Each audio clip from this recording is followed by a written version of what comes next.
Hi everyone, and thanks for joining again. We're nearly at the end of this video series on the fund development planning process. In the previous segments, I walked you through the first two steps of the fund development planning process, evaluating your current fund development operation and analyzing that information to strategize for the future. The next step is to prepare for implementation. Preparing for implementation requires the following tasks: developing specific tactics, resource evaluation, creating an action plan with a timeline, and developing contingency plans. In the last video segment, I walked you through the process for setting long-term overarching goals and strategic objectives for those goals. Just as a refresher, goals define the destination you want to arrive at. Objectives, on the other hand, describe how you will arrive at that destination, while tactics are the specific steps you'll take to meet your objectives and in turn will allow you to accomplish your goals.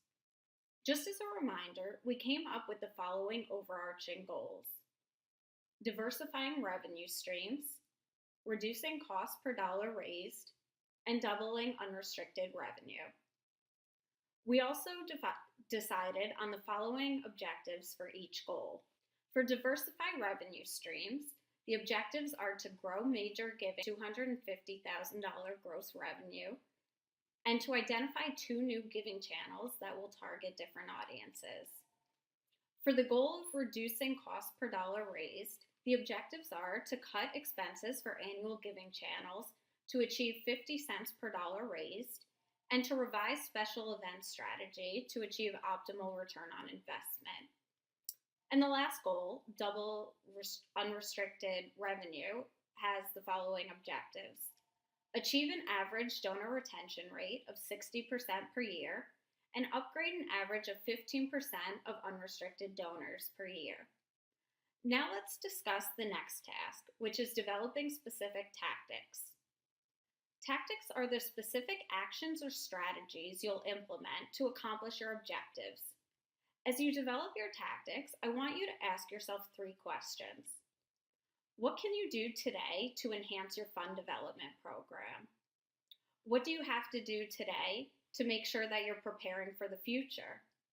And what do you have to do in the future to make future changes? Based on everything we've learned in the previous steps, I developed an example tactic for each objective. Of course, you will need plenty more tactics for your own fund development plans. As this slide shows, I've put the example tactic underneath each objective. Now we'll move on to the next task, which is conducting a resource evaluation. Up until now, we've been focusing on the ideal rather than the realistic. I structured my process this way because I want nonprofits to determine the optimal way to accomplish their goals. Once they realize that they've developed a great plan to raise more money, they're much more willing to invest in the resources to implement the plan. The other way to create a fund development plan is when you determine the finite amount of resources that you have and then figure out how to allocate them. This means that there's virtually no brainstorming or new ideas because they cost time and money. Organizations who do this end up just doing the same thing every year and raising the same amount of money. Let me explain this a bit differently. I was a frontline major gift fundraiser and have solicited gifts up to $5 million. My greatest strength was that I could get donors to considerably increase their philanthropy.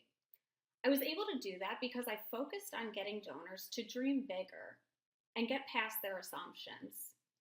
For example, donors often mentally set aside a certain amount of money that they're willing to donate, and they make their giving decisions based on the amount they've already decided on. A ton of fundraisers take this approach to their solicitations by handing donors a menu of giving options with a price tag attached. This drives me absolutely crazy, though. I never talk about gift amounts until we're well into the solicitation phase of the fundraising cycle. Instead, I work to intimately understand the donor and their philanthropic motivations. Once I understand the type of impact or legacy the donor wants to have, we collaboratively develop options that will help the donor to have their desired impact. Only after the donor is sold on the impact will we discuss the specific dollar amount to achieve that impact. I'll give you a brief example. I worked with a donor who initially told me that he wanted to give $40,000 to provide a student with a scholarship. I used the strategy I just detailed and found that the donor wouldn't have been able to go to college without a full scholarship that he received. He wanted to be able to have the same impact on another student. I posed the question, what if you could have that impact on a student every single year? Together, we explored the idea of an endowed scholarship that would provide a fully funded scholarship to a student each year. He ended up making a commitment of $1 million to establish this endowment. By getting this donor to dream bigger and think beyond his self-imposed restrictions, I was able to increase his gift by 2,500%. Now, I don't bring this up because I want to brag. I bring it up because I want to stress the importance of not letting assumptions hold you back. During the fund development planning process, you may determine that your nonprofit needs to start a crowdfunding program, which will require an annual investment of $20,000, but it's also expected to raise $100,000 per year. You've done all the legwork and have a great plan to bring in an extra $80,000 for your nonprofit every year. So your organization would be crazy not to implement this plan.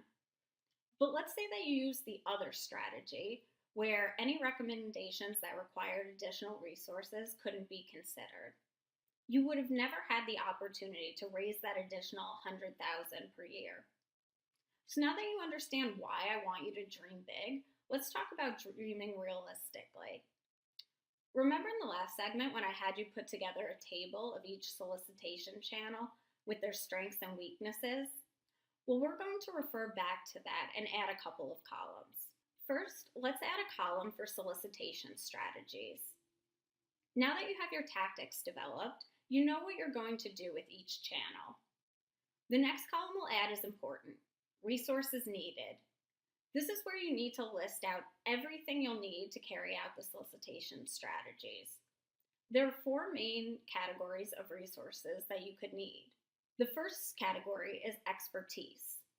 Sometimes you need help to carry out your plan, and you need to account for that. This may include hiring a consultant, or you may need an attorney or other specialist. For example, if you're establishing a planned giving program, you'll need financial expertise about managing investment accounts. The next category is manpower, which is extremely important. If you're creating a new program, it's likely that you'll need to hire staff to manage that program. Manpower also includes volunteers. For example, one of our tactics is to utilize board members for solicitations, so this should be accounted for in your resource evaluation. The third category is supporting fundraising activities. There are a lot of supporting fundraising activities that we haven't discussed much throughout this video series. Some examples are donor relations and recognition, research, prospect management, and other administrative functions. Honestly, these factors should be considered throughout your plan, and we're only using this segment to focus on the development side of the fundraising operation, so don't forget about the supporting activities. One of our tactics is to establish a recognition program for consecutive donors. In order to do this, we need our database manager to find a way to track individuals who fall into this program. We also need our donor relations staff to take responsibility for developing and implementing the recognition program.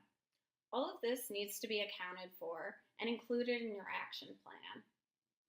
The last category in resource evaluation is a compilation of the previous 3 categories. What does it all come down to? Money. It always comes down to money. You'll need to assign an estimated dollar figure to everything that will cost you.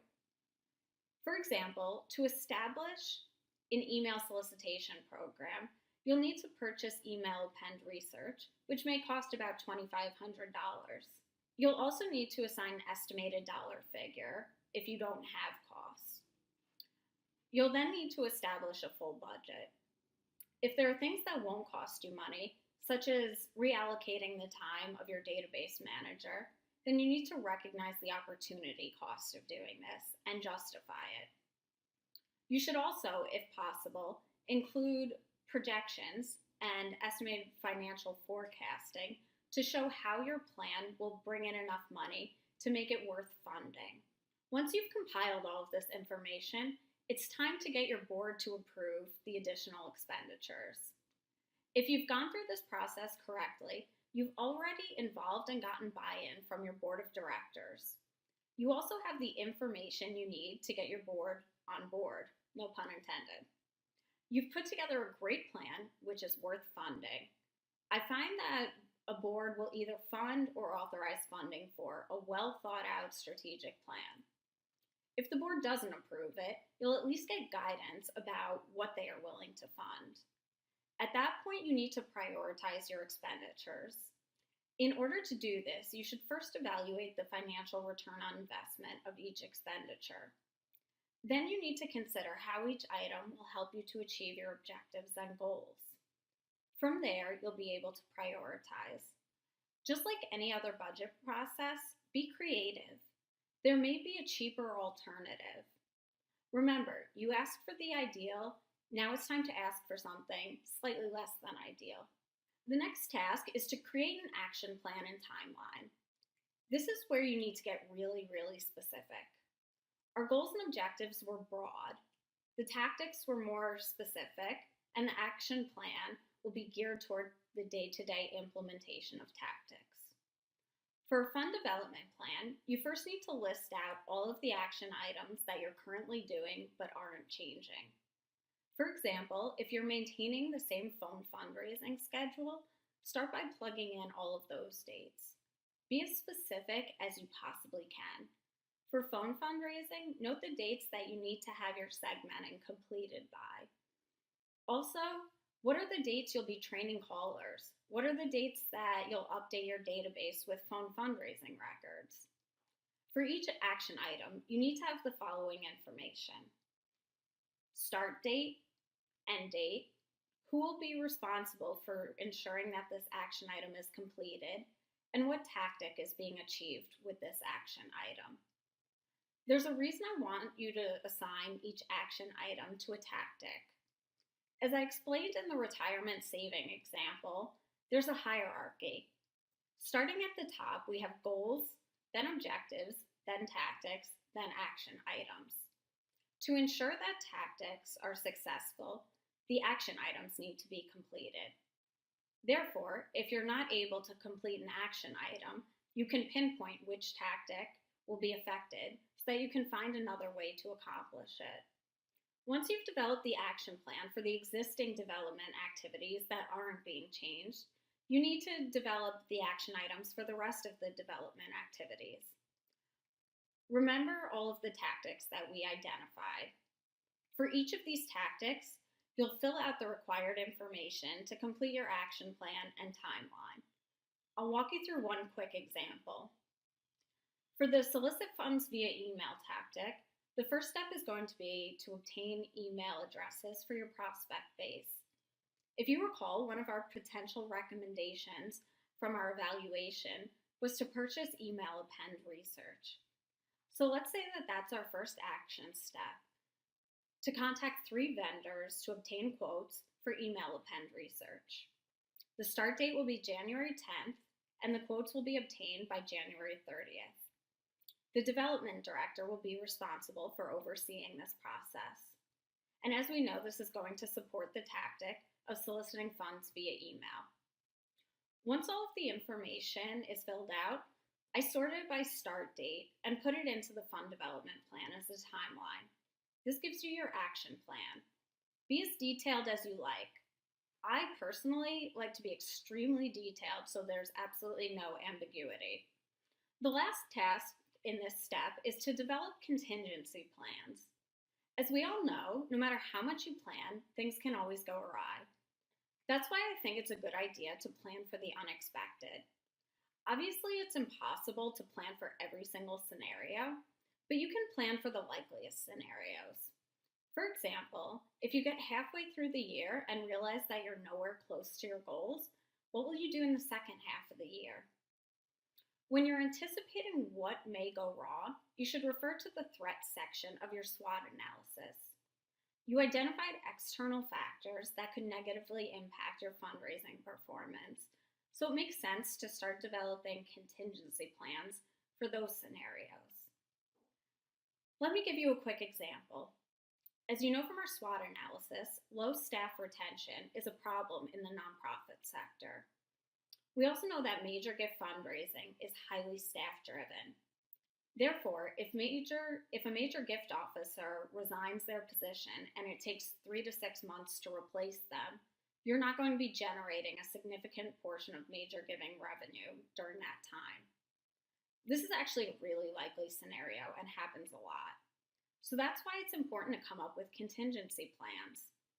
One suggestion in this case would be to start cultivating a pool of talented applicants so that if one of your fundraisers leave, their position won't be vacant as long. But again, you have to actually implement this. So this means that you'll need to add action items to your action plan. Well, that concludes this video segment. In the next segment, my final segment, I'll walk you through the final 2 steps of the fund development planning process: evaluation and revising the plan. We covered a lot in these segments, so please feel free to email me with any questions. And thanks for tuning in.